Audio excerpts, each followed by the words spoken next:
નમસ્કાર વિદ્યાર્થી મિત્રો, ધ સ્કૂલ ઓફ સાયન્સ શાળા પરિવાર તરફથી આપનું ધોરણ 12 સંસ્કૃત વિષયમાં હાર્દિક સ્વાગત કરું છું. વિદ્યાર્થી મિત્રો, ગયા વિડિયો લેક્ચરમાં આપણે પદ્ય પાઠ 8 ગેયમ રૂપમ તદેવ મેં એટલે કે તે મારું જ રૂપ જાણવું, જેમાં આપણે પ્રસ્તાવના અને 3 શ્લોક સુધીની સમજૂતી પ્રાપ્ત કરી હતી. છેલ્લે આપણે 3જા શ્લોકમાં ત્યાં સુધી જોયેલું કે લોકોના ઠંડી અને તાપને દૂર કરનારા વસ્ત્રને વણે છે તે વણકરોના એટલે કે વણકરો લોકોના હિતમાં લાગેલા હોય છે. આથી તે મારું જ રૂપ છે એમ જાણવું. ત્યાં સુધી આપણે સમજૂતી પ્રાપ્ત કરી હતી. એના પછી 4થા શ્લોકની સમજૂતી પ્રાપ્ત કરીએ તો રચયંતી નિવાસાન યે વસંતી કુટીરે સ્વયં નિર્માતારઃ શ્રમ સ્નાતા તસ્માત રૂપમ ત એવ મેં.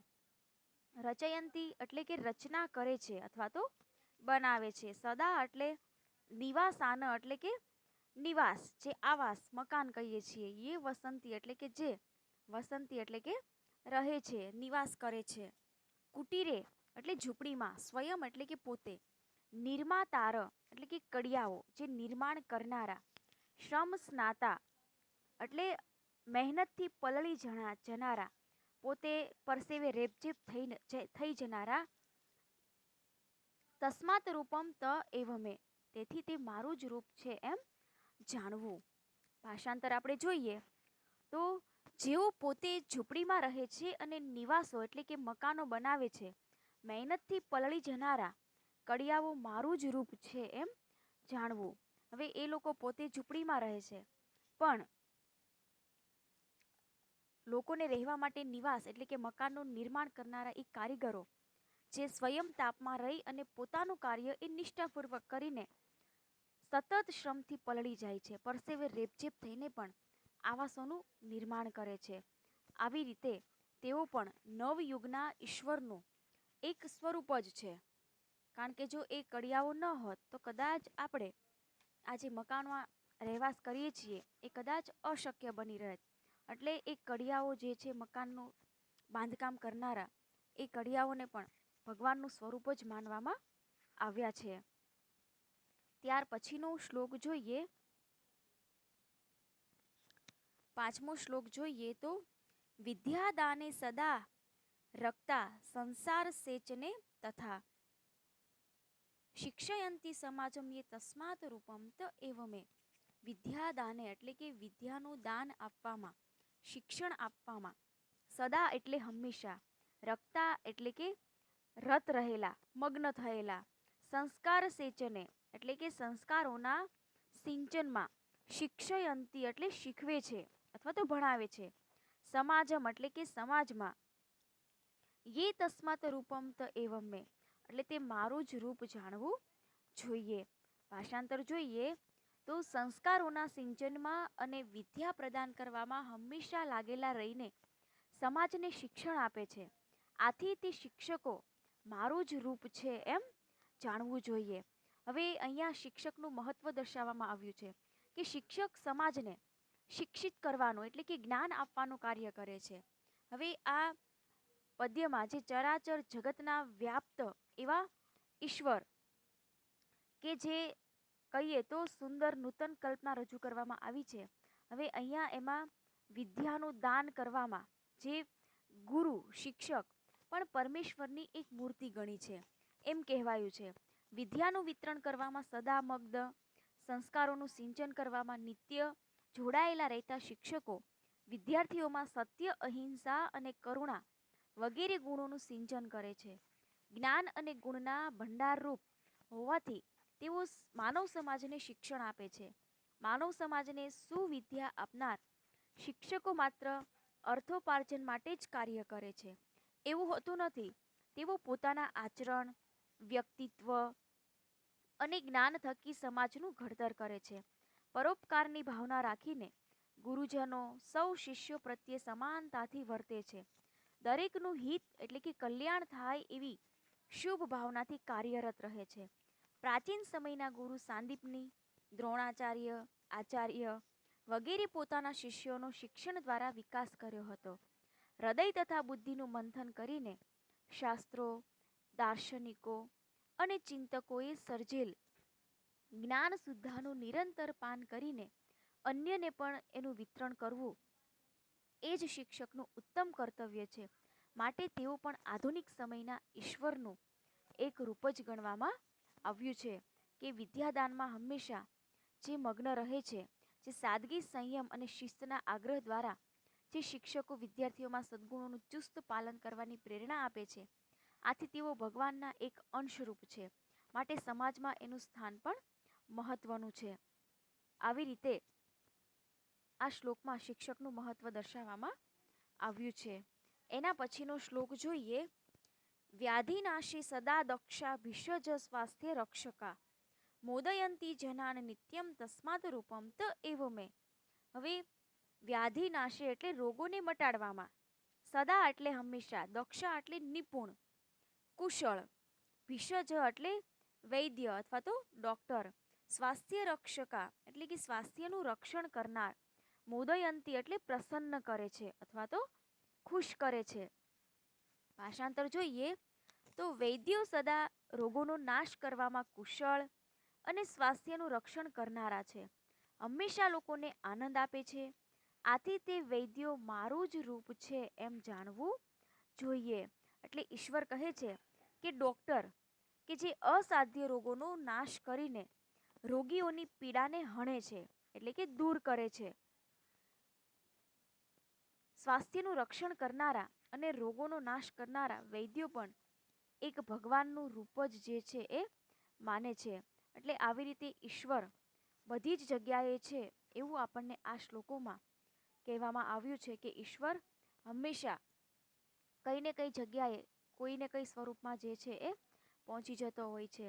એટલે આવી રીતે ઈશ્વર ડોક્ટરના રૂપમાં પણ એટલે કે વૈદ્યના રૂપમાં પણ આપણને જોવા મળે છે. ત્યાર પછીનો શ્લોક જોઈએ. આવિષ્કારમ નવમ કૃત્વા દુઃખમ પરિહરંતી યે પ્રેયો વૈજ્ઞાનિકા સંતિ તસ્માત રૂપમ ત એવ મેં.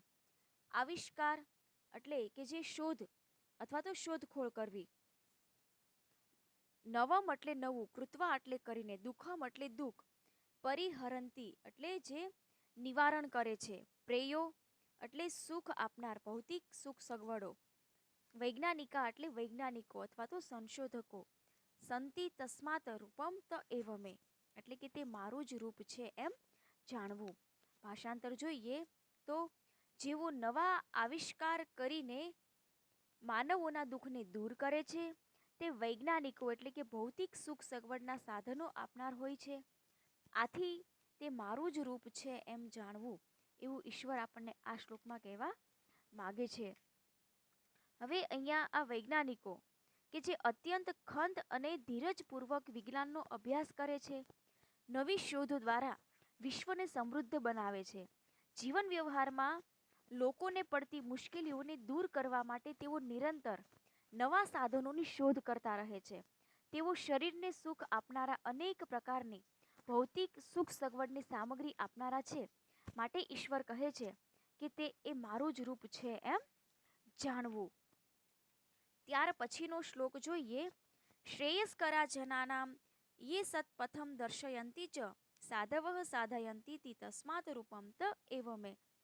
શ્રેયસ્કરા એટલે જે હંમેશા કલ્યાણ કરનારા છે, આત્મકલ્યાણ કરનારા, જનાનામ એટલે લોકો, યે એટલે જે, સત્પથમ એટલે કે જે સાચા રસ્તા ઉપર અથવા તો સજ્જનોના માર્ગે, દર્શયંતી એટલે જે દર્શાવે છે, સાધવઃ એટલે સજ્જનો, સાધયંતી એટલે જે સાધી આપે, સિદ્ધ કરે છે, ઇતિ એટલે એ કારણે અથવા તો આમ, તસ્માત રૂપમ ત એવ મેં એટલે તેથી તે મારું જ રૂપ છે એમ જાણવું.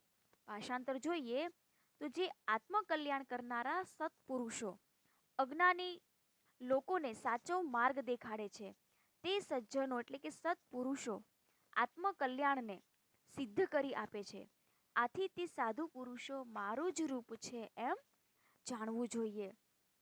હવે આમાં સાધુ સંતો કે જે આત્મજ્ઞાની હોવાથી સંકટોમાં પણ અતિ કઠિન સન્માર્ગને છોડતા નથી અને અજ્ઞાની સંસારીજનોને સાચો માર્ગ બતાવે છે. સંસારના દુઃખોથી ત્રસ્ત જનોને પોતાની કરુણા અને પ્રેમથી ધર્મના માર્ગે વાળી સંતોષ અને શાંતિ આપે છે. શીલ સદાચારનો પ્રચાર પ્રસાર કરનાર સંત નવયુગના ઈશ્વરની 8 મૂર્તિઓમાં સ્થાન ધરાવે છે. ભક્તો આ અષ્ટમૂર્તિઓમાં પરમાત્માનો સાક્ષાત્કાર કરે છે. સમાજના રાહબર એવા સાચા સંતોનો સ્વભાવ પણ સાગર જેવો ગંભીર હોય છે. તેઓ ગમે એવા દુઃખોને મોટું મન રાખીને સહન કરે છે. તેઓ સદાય આનંદમાં રહીને પોતાની મધુર વાણી વડે લોકોના સંતાપો હરે છે. એમના આધ્યાત્મનો સત્ય માર્ગ ચિંધે છે. આમ સંતો દ્વારા પણ સમાજને ઉચિત માર્ગદર્શન આપીને સાચો માર્ગ બતાવનારા શ્રેષ્ઠ પરોપકારી જન છે. તેથી તેઓ આપણા સૌ માટે પૂજ્ય અને આદરણીય છે. આમ સાધુ સંતો પોતાના શાસ્ત્ર જ્ઞાન અને પરમ તત્વના જ્ઞાન વડે માનવ માત્રનું કલ્યાણ કરે છે. કોઈ પણ પ્રકારના ભેદભાવ વિના તેમજ નિરપેક્ષ ભાવે સૌને જ્ઞાન પીરસે છે, જે દ્વારા માનવ સમાજની ઉન્નતિ શક્ય બને છે. આ પ્રમાણે ઉપકાર કરનાર સાધુ સંતોની આદરભાવ રાખવાનો બોધ આપણને આ શ્લોકમાં આપવામાં આવ્યો છે. ત્યાર પછીનો શ્લોક આપણે જોઈએ. યેષામ દેશ હિતાય પ્રાણાહ જ્ઞાનમ તથા બલમ સૈનિકા રાષ્ટ્ર રક્ષાએ તસ્માત રૂપમ ત એવ મે. હવે યેષામ એટલે કે જે, દેશ હિતાય એટલે કે દેશના હિત માટે, પ્રાણા એટલે કે પ્રાણ, રાષ્ટ્ર રક્ષાએ તથા એટલે કે તથા, જ્ઞાનમ એટલે કે જ્ઞાન, બલમ એટલે બળ, સૈનિકાહ એટલે સૈનિકો, રાષ્ટ્ર રક્ષાએ એટલે કે રાષ્ટ્રની રક્ષા માટે, તસ્માત રૂપમ ત એવ મે એટલે કે તે મારું જ રૂપ છે તેમ જાણવું. ભાષાંતર જોઈએ તો જેમના જ્ઞાન, બળ અને પ્રાણ રાષ્ટ્રના કલ્યાણ માટે જ હોય છે, તે સૈનિકો રાષ્ટ્રની સુરક્ષા માટે હોય છે. આથી તે સૈનિકો મારું જ રૂપ છે એમ જાણવું. કે જે ઈશ્વર સમજાવે છે કે બળ અને ધન રાષ્ટ્રના, બળ ધન રાષ્ટ્ર રક્ષા માટે હોય છે. જેઓ દેશભક્ત છે એમની રાષ્ટ્રભાવના સ્વયં ઉપકારક બને છે. તેથી તેઓ પણ મતલબ ભગવાનનું રૂપ જ છે એમ જાણવું જોઈએ. કે જે પોતાના પ્રાણ, જ્ઞાન અને બળ જે રાષ્ટ્રના કલ્યાણ માટે એ સમર્પિત કરે છે. અને રાત દિવસ, ટાઢ તડકો, વર્ષા વગેરે સહન કરીને દેશની રક્ષા માટે ખડે પગે ઊભા રહેતા સૈનિકો પરોપકાર કરનારા છે.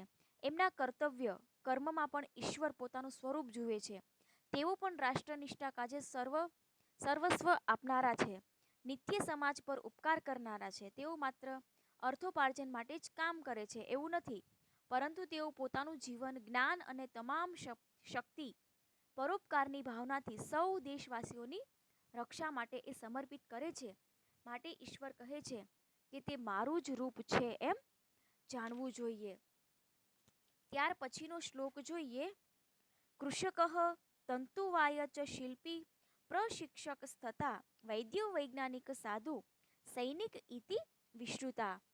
હવે કૃષક એટલે ખેડૂત, તંતુવાય એટલે કે વણકર, શિલ્પી એટલે કે કડિયો, પ્રશિક્ષક એટલે કે શિક્ષક, વૈદ્ય એટલે ડોક્ટર, વૈજ્ઞાનિક એટલે કે વૈજ્ઞાનિક, સૈનિક એટલે સૈનિક, વિશ્રુતા એટલે જાણીતા છે.